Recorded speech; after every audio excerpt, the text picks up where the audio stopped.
Hello dear, welcome to English Needs. In this video, you will learn how to change a complex sentence into a simple sentence. Here are 30 typical examples. Suresh is the doctor who treated me. ಇದರಲ್ಲಿ who treated me ಇದು dependent class. ಈಗ ಈ class ಇರೋದನ್ನ phrase ಅನ್ನಾಗಿ convert ಮಾಡಬೇಕು. ಇದು active voice sentence ಆಗಿರೋದ್ರಿಂದ verb treated ಮಾತ್ರ ಇರಬೇಕು. ಅದಕ್ಕೋಸ್ಕರ ಈಸನ್ನು ತೆಗಿಬೇಕು. ಈಗ ನಮ್ಮ ಸಿಂಪಲ್ ಸೆಂಟೆನ್ಸ್ ಹೀಗಿರುತ್ತೆ: ಸುರೇಶ್ ಡಾಕ್ಟರ್ ಟ್ರೀಟೆಡ್ ಮೀ ಅಥವಾ ಡಾಕ್ಟರ್ ಸುರೇಶ್ ಟ್ರೀಟೆಡ್ ಮೀ ಅಂತ ಆಗುತ್ತೆ. Example 2. Indiscipline is the one which I don't like. ಇಲ್ಲಿ ಕೂಡ ಡಿಪೆಂಡೆಂಟ್ ಕ್ಲಾಸ್ ಆಗಿರತಕ್ಕಂಥ ವಿಚ್ ಐ ಡೋಂಟ್ ಲೈಕ್ ಇದರಲ್ಲಿನ ವಿಚ್ ಅನ್ನು ತೆಗಿಬೇಕು ಮತ್ತು ಈಸನ್ನು ತೆಗಿಬೇಕು. ಐ ಡೋಂಟ್ ಲೈಕ್ ಇಂಡಿಸಿಪ್ಲಿನ್ ಅಂತ ಆಗುತ್ತೆ. Third example: this is the place where I lived. Where ಮತ್ತು ಈಸನ್ನು ತೆಗೆದುಹಾಕೋಣ.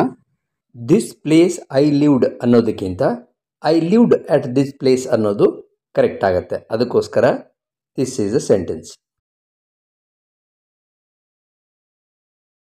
Fourth example: since you are the captain you take the decision. ನೀನು ಕ್ಯಾಪ್ಟನ್ ಆಗಿರುವುದರಿಂದ ನೀನು ನಿರ್ಧಾರ ತೆಗೆದುಕೋ. ಇಲ್ಲಿ ಸಿನ್ಸ್ ಅನ್ನೋದು ಸೆಂಟೆನ್ಸ್ ಕನೆಕ್ಟರ್. ಇದನ್ನು ತೆಗೆದುಹಾಕಬೇಕು. ಈ ಆರ್ ಅನ್ನೋ ಸಹಾಯಕ ಕ್ರಿಯಾಪದನ ಬೀಯಿಂಗ್ ಆಗಿ ಚೇಂಜ್ ಮಾಡಬೇಕು. ಈಗ ಇದು ನಮ್ಮ simple sentence. Being captain you take the decision. ನೀನು ಕ್ಯಾಪ್ಟನ್ ಆಗಿರುವುದರಿಂದ ನಿರ್ಧಾರ ತೆಗೆದುಕೋ. Next example: I lived here when I was a child. When I was a child, ಯಾವಾಗ ನಾನು ಮಗುವಾಗಿದ್ದೆನೋ ನಾನು ಇಲ್ಲಿ ವಾಸವಾಗಿದ್ದೆ. ಈ ಕ್ಲಾಸನ್ನು ಫ್ರೇಸ್ ಆಗಿ ಕನ್ವರ್ಟ್ ಮಾಡಬೇಕು. ಇದು I lived during my childhood ಅಂತ ಆಗುತ್ತೆ. Next example: I will tell what I know. ನನಗೇನು ಗೊತ್ತಿದೆಯೋ ನಾನು ಅದನ್ನು ಹೇಳುವೆನು. ಈ ವಾಟ್ ಐ ನೋ ಅನ್ನೋದನ್ನು ಫ್ರೇಸ್ ಆಗಿ ಕನ್ವರ್ಟ್ ಮಾಡಬೇಕು. ಅದಕ್ಕೆ ಇದು ಮೈ ನಾಲೆಜ್ ಅಂತ ಆಗುತ್ತೆ. ಅದಕ್ಕೆ I will tell my knowledge ಅಂತ ಮಾಡಬಹುದು. ಇಲ್ಲಿ ಟೆಲ್ ಅನ್ನೋದು ಅಷ್ಟು ಸಮಂಜಸ ಅನಿಸಲ್ಲ. ಅದರ ಬದಲಾಗಿ ಶೇರ್ ಅಂತ ಯೂಸ್ ಮಾಡಿದರೆ ತುಂಬ ಚೆನ್ನಾಗಿರುತ್ತೆ. ಅದಕ್ಕೋಸ್ಕರ ನಮ್ಮ sentence I will share my knowledge ಅನ್ನೋದು ಪ್ರಾಪರ್ ಆಗುತ್ತೆ. I know that he is a good man. ನನಗೆ ತಿಳಿದಿದೆ ಏನೆಂದರೆ ಅವನು ಒಬ್ಬ ಒಳ್ಳೆಯ ಮನುಷ್ಯ. ಇಲ್ಲಿ that he is a good man ಅನ್ನೋ ಡಿಪೆಂಡೆಂಟ್ ಕ್ಲಾಸನ್ನು ನಾವು ಬದಲು ಮಾಡಬೇಕು. ದ್ಯಾಟನ್ನು ತೆಗೆದುಹಾಕಬೇಕು. ಈಸನ್ನು ಬಿ ಆಗಿ ಕನ್ವರ್ಟ್ ಮಾಡಬೇಕು. So our simple sentence would be I know him to be a good man. ಅವನೊಬ್ಬ ಒಳ್ಳೆಯ ಮನುಷ್ಯನಾಗಿದ್ದಾನೆಂದು ನನಗೆ ಗೊತ್ತು.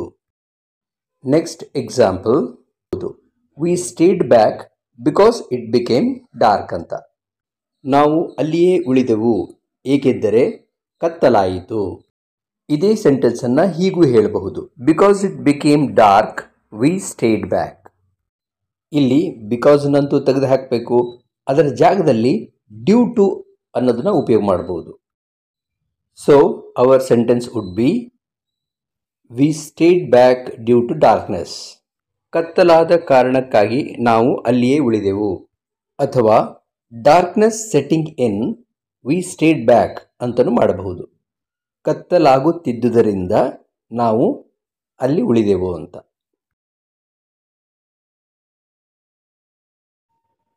As I am rich I can have expensive car.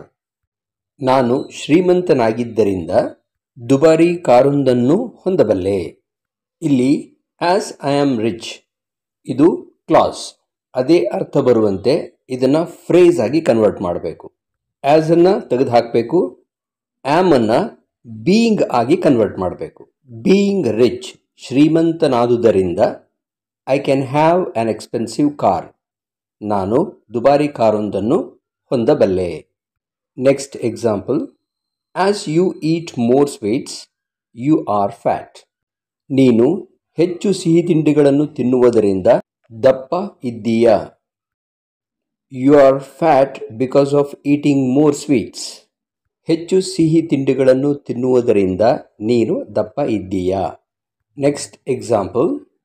As she is beautiful people admire her. ಅವಳು ಸುಂದರವಾಗಿರುವುದರಿಂದ ಜನ ಅವಳನ್ನು ಪ್ರಶಂಸೆ ಮಾಡುತ್ತಾರೆ. Because being beautiful people admire Har.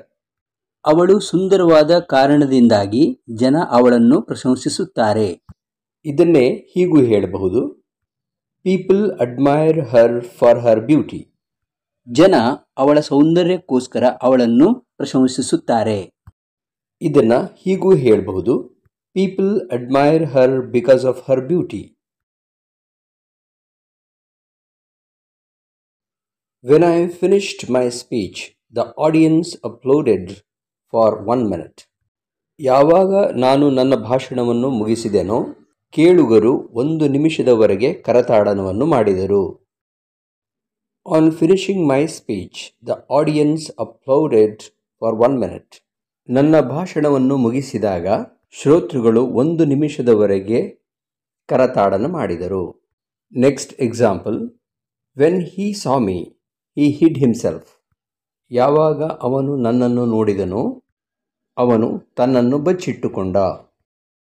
On seeing me, he hid himself.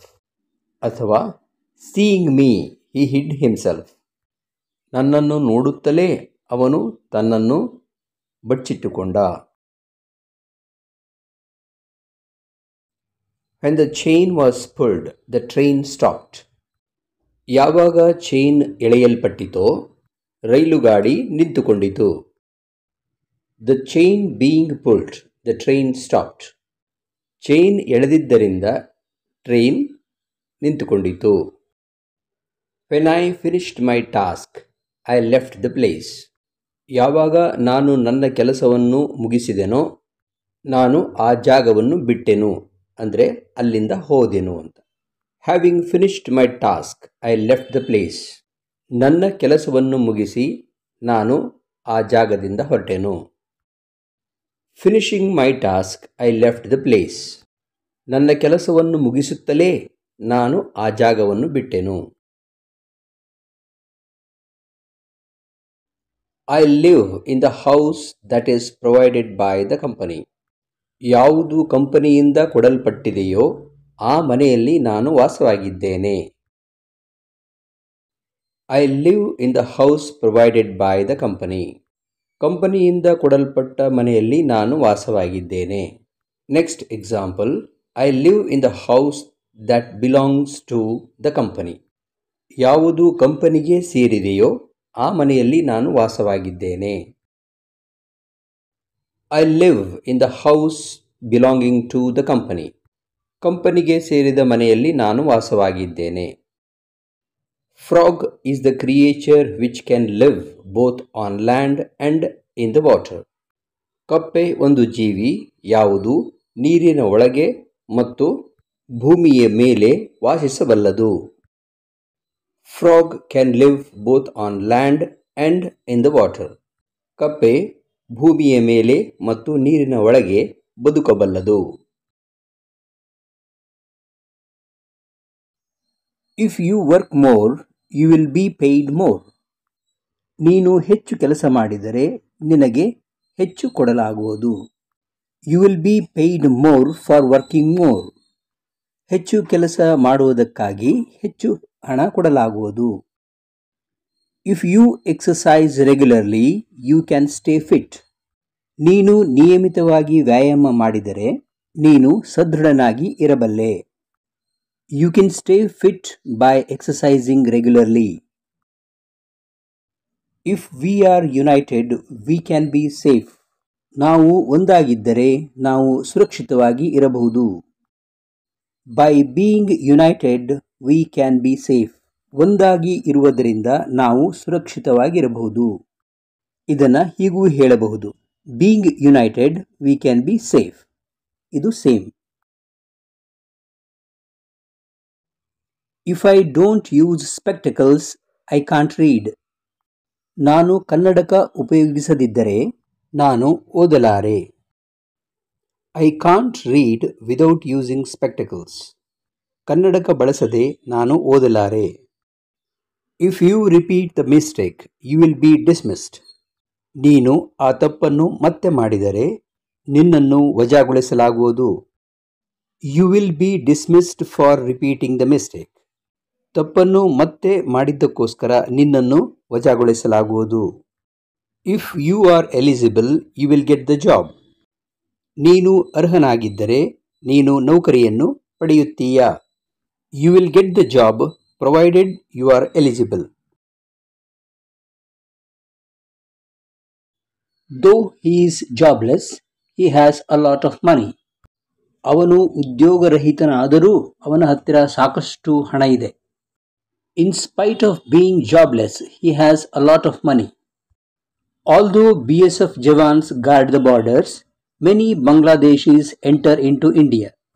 BSFನ ಜವಾನರು ಸರಹದ್ದಿನಲ್ಲಿ ಕಾವಲು ಕಾಯುತ್ತಿದ್ದರೂ ಬಹಳ ಜನ ಬಾಂಗ್ಲಾದೇಶಿಗಳು ಭಾರತದ ಒಳಗೆ ಪ್ರವೇಶಿಸುತ್ತಾರೆ. Despite guarding the borders by BSF jawans, many Bangladeshis enter into India. He is so weak that he cannot walk. ಅವನು ಎಷ್ಟು ಅಶಕ್ತನಾಗಿದ್ದಾನೆಂದರೆ ಅವನಿಗೆ ನಡೆಯಲು ಆಗುವುದಿಲ್ಲ. He is too weak to walk. ನಡೆಯಲು ಆಗದಷ್ಟು ಅವನು ಅಶಕ್ತನಾಗಿದ್ದಾನೆ. Unless you work hard you can't become an IAS officer.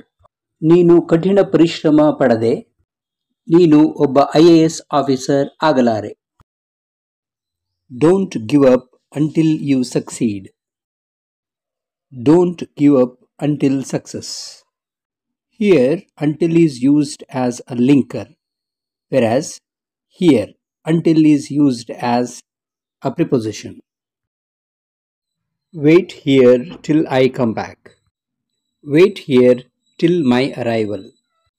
I hope now you have got a good idea of how to transform a complex sentence into a simpler sentence.